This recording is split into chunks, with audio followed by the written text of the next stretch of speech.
Welcome to Success Stories. சித்தர்களின் 8 மர்ம சக்திகள்.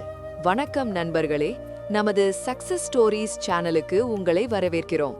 போன வீடியோல சித்தர்களின் வான்வழி பயணம் மற்றும் காயக்கல்பம் பற்றி பார்த்தோம். இன்னைக்கு நாம அதைவிட ஒரு படி மேலே போய் அறிவியலுக்கே சவால் விடும் சித்தர்களின் 8 மர்ம சக்திகளான அஷ்டமா சித்திகள் பற்றி ஆழமா பார்க்க போறோம்.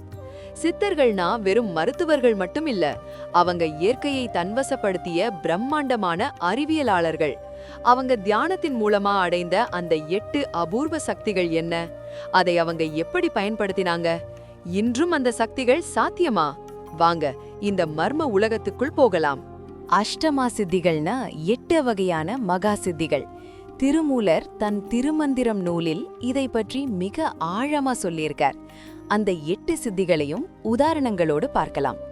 அனிமா, இது அணுவை போல சிறியதாக மாறும் சக்தி.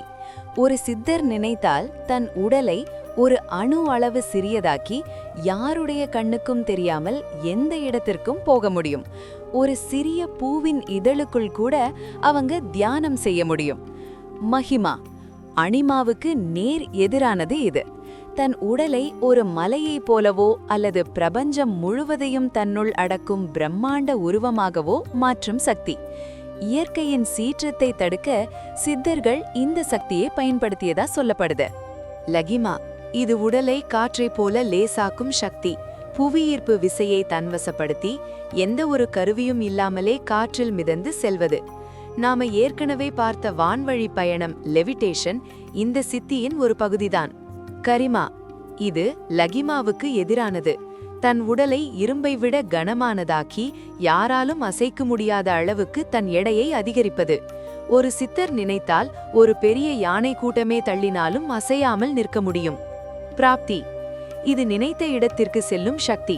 காலத்தையும் நேரத்தையும் கடந்து ஓரிடத்திலிருந்து மறைந்து அடுத்த நொடி உலகத்தின் எந்த மூலையிலும் தோன்ற முடியும்.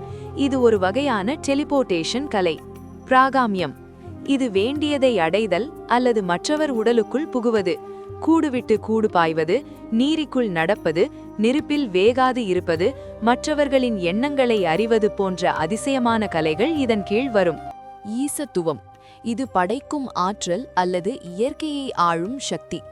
பஞ்சபூதங்களையும் நிலம், நீர், காற்று, நெருப்பு, ஆகாயத்தை கட்டுப்படுத்தி மழையை வரவழைக்கவோ வெயிலை குறைக்கவோ புது பொருட்களை உருவாக்கவோ முடியும். வசித்துவம், இது அனைத்தையும் வசப்படுத்தும் சக்தி. விலங்குகள், மனிதர்கள், ஏன் தேவலோக பெண்களை கூட தன் சொல்லுக்கு கட்டுப்பட வைக்க முடியும். இதை நல்ல காரியங்களுக்கு மட்டுமே சித்தர்கள் பயன்படுத்தினாங்க.